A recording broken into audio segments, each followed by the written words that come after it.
እንዴ ምን አይነት በላእ ነው? እኛ ሙስሊሞች አይደለንም እንዴ?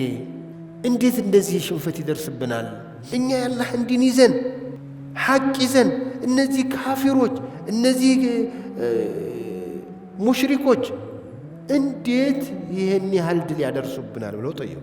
ቁርአን ጠየቃ አነሳው እኮ ይሄንን አወለማ አሳበትኩም ሙሲበቱን ቀድ አሰብቱም ሚስለይሃ ቁልቱም አነ ሃዛ ቁል ሁወ ምን ዕንዲ አንፉሲኩም።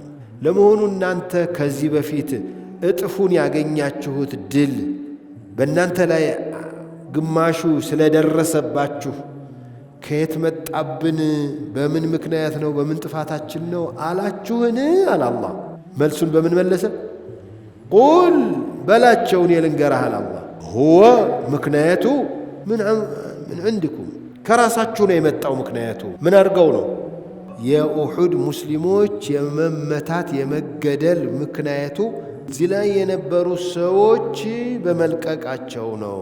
በሌላ አባባል ባጭሩ የነቢዩን ዓለይሂ ሰላቱ ወሰላም ትእዛዝ ባለማክበራችሁ ነው ማለቱ ነው እኮ አላህ። ቁል ሁወ ምን ዕንዲ አንፉሲኩም